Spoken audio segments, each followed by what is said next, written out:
मेरे प्रिय भाई और बहनों, हम इस चालीसा काल में हैं और ये काल हमारे लिए बहुत ही महत्वपूर्ण समय है। मैं देखता हूं कि कलीसिया में अधिकतर विश्वासी लोग इस समय, मसीही लोग इस समय कुछ ज्यादा ही प्रार्थना करते हैं, त्याग तपस्या करते हैं। और इस चालीसा काल में हम प्रभु यीशु के दुख भोग और मृत्यु को विशेष रूप से याद करते हैं और प्रयास करते हैं कि अपने दुखों को प्रभु के दुखों के साथ जोड़ें। कैथोलिक कलीसिया में क्रूस की यात्रा की एक बहुत सुंदर विधि है। करीब करीब हर शुक्रवार को कैथोलिक गिरजाघरों में क्रूस की यात्रा मनाई जाती है। हमारे आश्रम में चालीसा काल में क्रूस यात्रा में हजारों की संख्या में भक्त लोग आते हैं। बहुत ही भक्तिपूर्ण क्रूस की यात्रा होती है। एक बहुत बड़ा क्रूस ढोते हुए कुछ पुरुष आगे जाते हैं, छोटे छोटे क्रूस ढोते हुए अन्य लोग चलते हैं और लोगों के पास जितने क्रूस हैं, छोटे बड़े क्रूस को अपने हाथ में उठाए मनन करते हुए आगे बढ़ते हैं। आप जानते हैं, प्रभु यीशु के जमाने में क्रूस आदरणीय सम्माननीय चीज नहीं थी। प्रभु यीशु के जमाने में क्रूस को अभिशाप का चिन्ह माना जाता था। पूरे रोमी साम्राज्य में जहां कहीं भी खूंखार अपराधियों को सजा दी जाती थी तो उन्हें क्रूस की सजा दी जाती थी।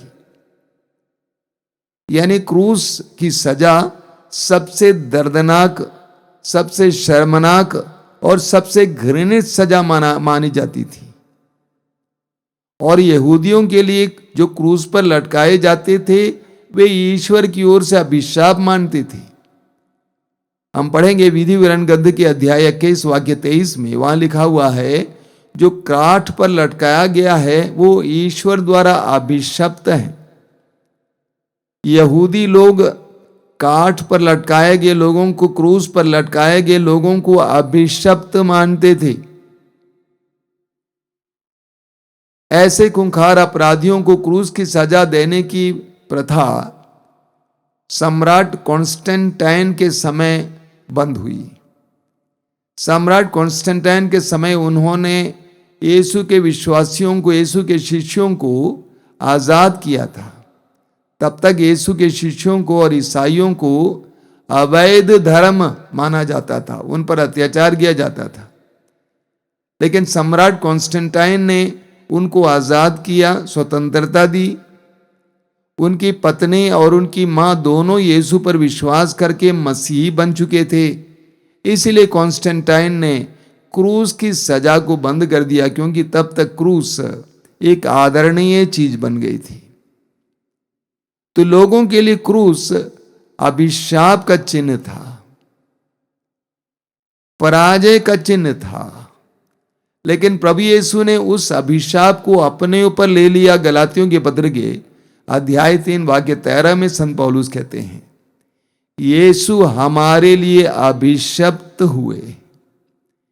यीशु हमारे लिए अभिशप्त हुए, हालांकि वे पाप नहीं किए थे, वे निष्पाप थे, वे निष्कलंक थे। कुरिन्थियों के दूसरे पत्र के अध्याय 5 उसके वाक्य 21 में संत पौलुस कहते हैं, यद्यपि यीशु मसीह ने पाप नहीं किया था, ईश्वर ने हमारे कल्याण के लिए उनको पाप का भागी बनाया। यीशु का कोई पाप नहीं था, लेकिन हमारे कल्याण के लिए यीशु को ईश्वर ने पाप का भागी बनाया। तो यीशु ने हमारे प्रति अपने प्रेम को प्रकट किया, उस अभिशाप के चिन्ह को अपने गले से लगाया। यीशु ने उस पराजय के चिन्ह क्रूस को आज विजय का चिन्ह बना दिया है। हम पेतरुस के पहले पत्र के अध्याय 2 उसके वाक्य 24 में पढ़ेंगे, वह अपने शरीर में हमारे पापों को क्रूस के काठ पर ले गए। वो अपने शरीर में हमारे पापों को क्रूस के काठ पर ले गए, जिससे हम पाप के लिए मृत होकर धार्मिकता के लिए जीने लगे। तो यीशु ने उस अभिशाप के चिन्ह को, उस श्राप के चिन्ह को उठाया और हमारे पापों को उस क्रूस पर ढोया, अपनाया। इस प्रकार प्रभु यीशु ने क्रूस को एक महान चिन्ह बना दिया, ईश्वर के प्रेम का चिन्ह बना दिया, विजय का चिन्ह बना दिया, आशीष का चिन्ह बना दिया। यही कारण है कि आज हम लोग क्रूस का चिन्ह बनाते हैं, क्रूस का चिन्ह शरीर पर बनाते हैं,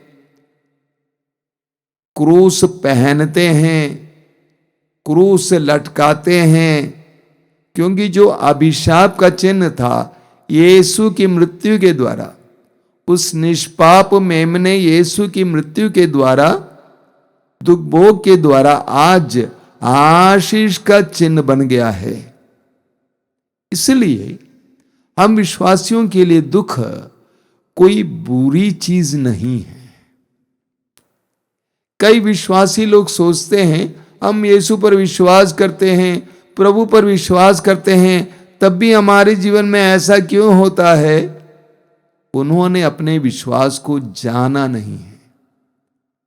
सच्चे विश्वासियों के लिए दुख और क्रूस अभिशाप का चिन्ह नहीं है, बुरा नहीं है, वो हमारे लिए आशीर्वाद का चिन्ह बन गया है। हमें लूकस के समाचार के अध्याय 24 में पढ़ने को मिलता है। प्रभु यीशु की मृत्यु के बाद उनके 2 शिष्य यरूशलेम छोड़कर एमाउस नामक गांव जा रहे थे। देखिए, इसको समझना जरूरी है। यहूदियों के लिए यरूशलेम आशा का केंद्र था, क्योंकि उनका एकमात्र मंदिर यरूशलेम में स्थित था। यरूशलेम छोड़कर एमाउस की ओर जाने का मतलब है निराश होते हुए अपने यहां वापस लौटना। वचन में लिखा हुआ है वे बहुत दुखी थे। यीशु पुनर्जीवित हुए थे, पुनर्जीवित यीशु उनके साथ लग गए। रास्ते में वे चल रहे थे, यीशु उनके साथ चले, लेकिन वे इतने दुखी थे कि यीशु को वे पहचान नहीं पाए। यीशु ने उनसे पूछा कि तुम्हारा चेहरा क्यों इतना उतरा हुआ है, क्या कारण है? तो उन्होंने यीशु के दुखभोग और मृत्यु के बारे में सारी कहानी उन्हें सुना दी और वे दुखी थे। उनके सारे सपने टूट गए थे। यीशु के दुखभोग और इतने घोर अत्याचार और यीशु की मृत्यु ने उनको पूरी तरह से तहस नहस कर दिया था, उनको पूरी तरह से तोड़ दिया था। तब प्रभु यीशु ने क्या कहा? लूकास अध्याय 24 वाक्य 26 में लिखा हुआ है, प्रभु यीशु ने कहा, निर्बुद्धियों, क्या ये आवश्यक नहीं था कि मसीह दुख भोगें और उसके द्वारा महिमा में प्रवेश करें? क्या ये आवश्यक नहीं था कि मसीह दुख भोगें और इसके द्वारा महिमा में प्रवेश करें? प्रभु यीशु ने शिष्यों को समझाया कि दुख महिमा में प्रवेश करने का मार्ग है। देखिए, फिलिपियों के पत्र के अध्याय 2 उसके वाक्य 8 और 9 में संत पौलुस हमें समझाते हैं यीशु के बारे में। उन्होंने मनुष्य का रूप धारण करने के बाद मरण तक, हाँ क्रूस पर मरण तक आज्ञाकारी बनकर अपने को और भी दीन बना लिया। इसलिए ईश्वर ने उन्हें महान बनाया और उनको वो नाम दिया जो सब नामों में श्रेष्ठ है। प्रभु यीशु ने अपने शिष्यों को समझाया कि आवश्यक था कि यीशु दुख भोगें और उस दुख के द्वारा यीशु ने महिमा प्राप्त की।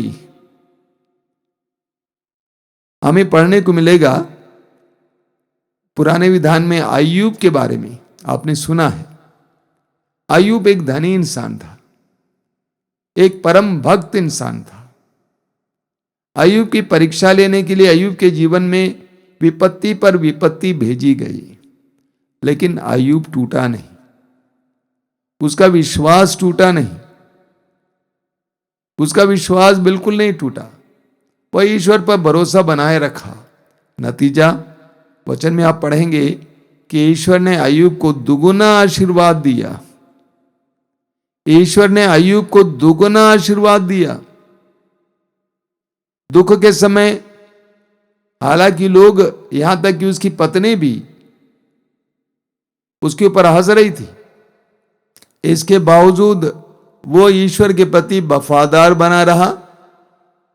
नतीजा, ईश्वर ने उसको दुगुना आशीर्वाद दिया। लूकास के समाचार के अध्याय 18 वाक्य 14 में प्रभु यीशु कहते हैं, जो अपने आप को बड़ा मानता है वो छोटा बनाया जाएगा, लेकिन जो अपने आप को छोटा मानता है वो बड़ा बनाया जाएगा। वास्तव में प्रभु यीशु के जीवन में यह घटित हुआ। उन्होंने अपने आप को छोटा बनने दिया और इसलिए ईश्वर ने उनको महान बना दिया। यीशु ने करके दिखाया। हमें पुराने विधान में सामुएल के दूसरे ग्रंथ के अध्याय 6 में पढ़ने को मिलता है, जब दाऊद इस्राएल का राजा बना और राजा के लिए राजमहल बना। दाऊद ने क्या किया? दाऊद ने जो ईश्वर के मंजूषा थी, जो विधान की मंजूषा थी, जो तंबू में रखी गई थी, दाऊद उसको यरूशलेम लेके आता है।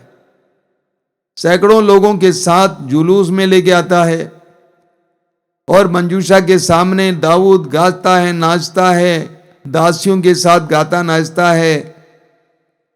और दाऊद की पत्नी राखेल ने दूर से देखा कि राजा दाऊद अपनी दासियों के साथ नाच रहा है। उसको बहुत शर्म आई। उसने सोचा ऐसा नहीं होना चाहिए था। वचन में आप पढ़ेंगे, बहुत सुंदर वचन है, सामुएल का दूसरा ग्रंथ अध्याय 6 में उसके वाक्य 22 और 23 में दाऊद ने क्या कहा? दाऊद ने अपनी पत्नी को जवाब दिया जब वो वापस आ रहा था अपने महल में, बड़ी खुशी के साथ ये कहने के लिए कि मंजूषा आ रही है, लेकिन उसकी पत्नी ने उसकी अवहेलना की। तो दाऊद ने क्या कहा? मैं इससे अधिक अशोभनीय आचरण करूंगा और अपनी दृष्टि में अपने को और नीचा दिखाऊंगा, किंतु जिन दासियों की तुम चर्चा करती हो वे मेरा सम्मान करेंगी। साउल की पुत्री मीकल मृत्यु तक बांझ रही। दाऊद ने कहा कि मेरे ईश्वर ने तुम्हारे पिता की गद्दी मुझे प्रदान की और इसीलिए उस ईश्वर के लिए मैं स्तुति के गीत गाऊंगा, नाचूंगा। हालांकि मैं दासियों के साथ नाच रहा हूं, तुम्हारे लिए मैं छोटा बना हूं, लेकिन मैं इससे भी अशोभनीय कार्य करूंगा क्योंकि उस ईश्वर ने मेरे साथ ऐसा किया है। अंत में क्या आपने पढ़ा? जीवन भर मीकल बांझ बनी रही।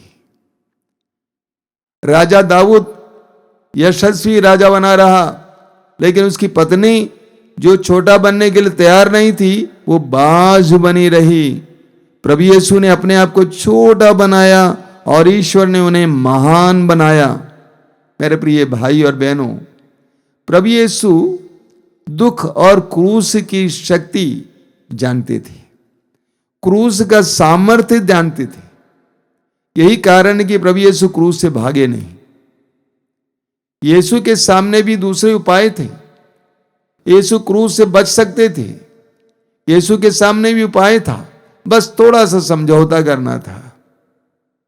यहूदी धर्म गुरुओं के साथ समझौता करते तो उनको क्रूस नहीं मिलता, लेकिन यीशु क्रूस के सामर्थ्य को जानते थे। क्रूस के बाद क्या होने वाला ये जानते थे। इसीलिए सुसमाचार में हम पढ़ेंगे, प्रभु यीशु अपने शिष्यों को बार बार समझाते थे कि मुझे मार डाला जाना होगा और मुझे महिमान्वित भी होना होगा। तो प्रभु यीशु क्रूस के सामर्थ्य को जानते थे, क्रूस के रहस्य को जानते थे, इसीलिए वे क्रूस से भागे नहीं। गेतसमनी बाग में जब प्रार्थना में बैठे थे, जब वो पुकार पुकार कर ईश्वर से प्रार्थना कर रहे थे, आंसू बहा बहा कर, खून का पसीना बहा कर प्रार्थना कर रहे थे, प्रभु ने कहा कि पिता ये कटोरा मुझसे हटा दो। अंत में प्रभु ने क्या कहा? मेरी इच्छा नहीं तेरी इच्छा पूरी हो। ध्यान दीजिएगा, मेरी इच्छा नहीं तेरी इच्छा पूरी हो। यानी अगर तेरी इच्छा यह है कि मैं इस तरह का दुख भोगूं तो मैं स्वीकार करता हूं। जानिए, जिस समय यीशु ने यह कहा मेरी इच्छा नहीं बल्कि तेरी इच्छा पूरी हो, उस समय से क्रूस यीशु के लिए हल्का हो जाता है। जिस समय आप दुख को ग्रहण करते हैं उस समय से दुख हमारे लिए हल्का हो जाता है। लेकिन हम लोग क्या करते हैं? हम लोग उससे भागना चाहते हैं, हम उसको दूर रखना चाहते हैं। मत्ती के समाचार के अध्याय 16 में हम पढ़ेंगे कि प्रभु यीशु ने अपने शिष्यों से कहा अपने बारे में कि मुझे दुख झेलना होगा, मार डाला जाना होगा और जीवित होना होगा। प्रभु के शिष्य, मुख्य शिष्य पेतरुस ने उनको अलग ले जाकर कहा कि आपके साथ ऐसा ना हो। तो प्रभु ने कहा कि हट जाओ शैतान, क्योंकि तुम मेरे मार्ग में बाधा बन रहे हो। तुम ईश्वर की तरह नहीं बल्कि मनुष्यों की तरह सोचते हो। मनुष्य हमेशा दुख से भागना चाहता है, वह दुख सहने को तैयार नहीं है। कैसे एक नारी बिना प्रसव पीड़ा के बच्चे को उत्पन्न कर सकती है? वो तो बच्चा उत्पन्न करने की प्रक्रिया का हिस्सा है। बिना रात के कैसा दिन हो सकता है? ये तो संभव नहीं है। तो हम दुख को स्वीकार करने को तैयार नहीं है। हम भी पेतरुस की तरह हैं, उसको दुख को हटाना है। जितना दुख हमारे जीवन में है उसको हटाना है। हमारे सामने एक बहुत सुंदर उदाहरण है संत अल्फोंसा में। संत अल्फोंसा प्रार्थना किया करती थी, हे प्रभु मुझे दुख दीजिए। बताइए, जब सारी दुनिया ये प्रार्थना कर रही है कि प्रभु दुख लीजिए, दुख मिटाइए, मेरे जीवन से, मेरे परिवार से के जीवन से दुख को हटाइए, दूसरी तरफ संत अल्फोंसा प्रभु से प्रार्थना किया करती थी कि प्रभु मुझे दुख दीजिए। और ढेर सारे दुख उनको मिला, उनको ढेर सारे दुख मिला। एक सच्चे मसीह के लिए, एक सच्चे विश्वासी के लिए क्रूस आशीर्वाद का माध्यम है। क्रूस सफलता का मार्ग है। हमें अपने विश्वास को जानने की आवश्यकता है।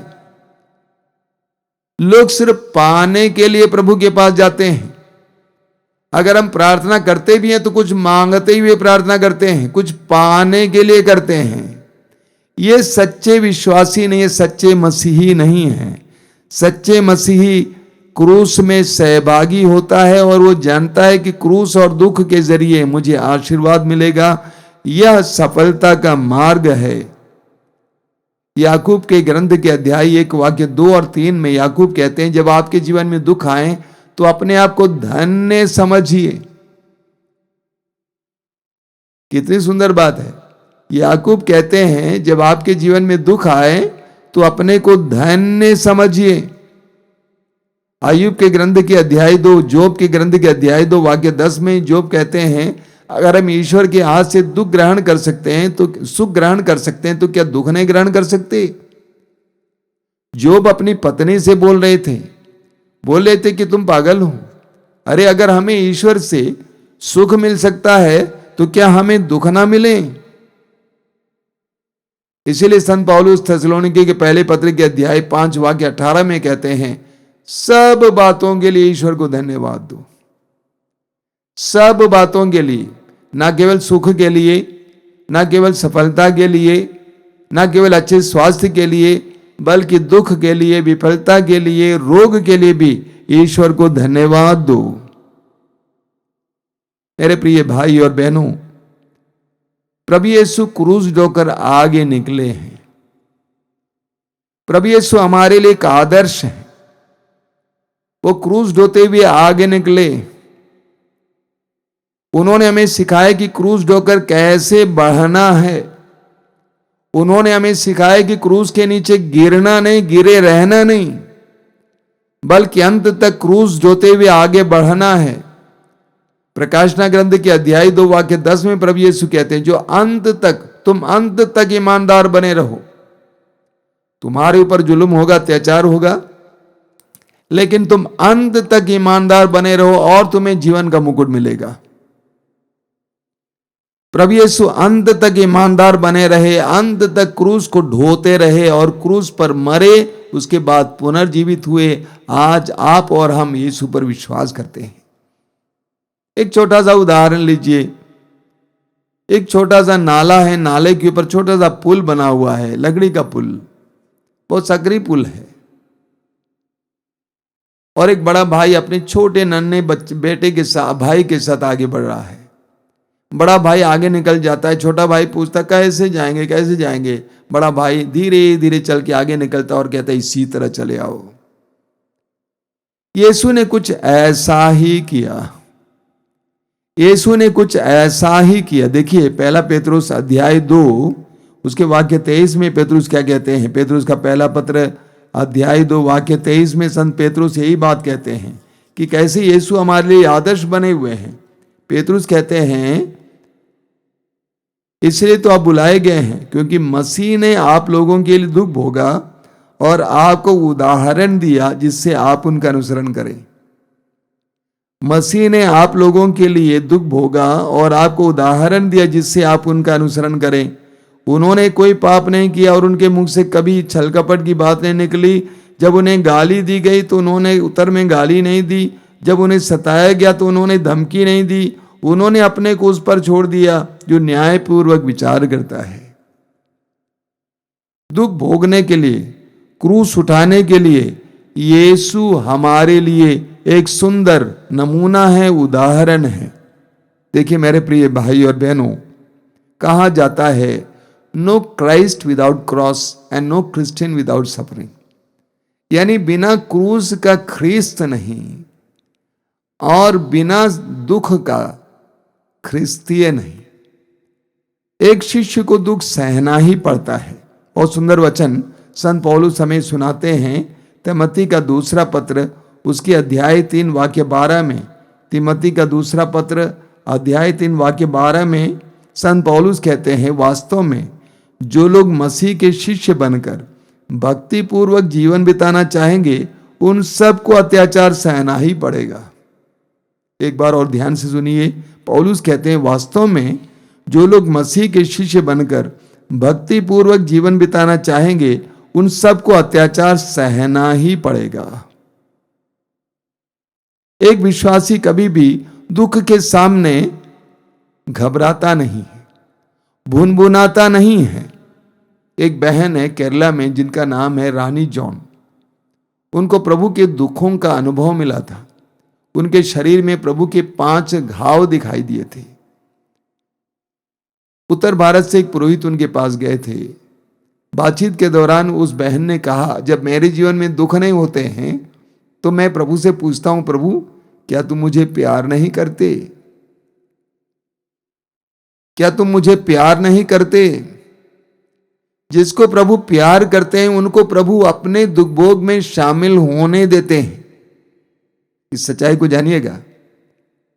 जिसको प्रभु प्यार करते हैं उनको प्रभु अपने दुख भोग में भी शामिल होने देते हैं। प्रकाशना ग्रंथ अध्याय 3 वाक्य 19 में प्रभु कहते हैं मैं जिन सबको प्यार करता हूं उनको डांटता और दंडित भी करता हूं। यानी दुख क्रूस हमारे लिए ईश्वर के प्रेम का चिन्ह है।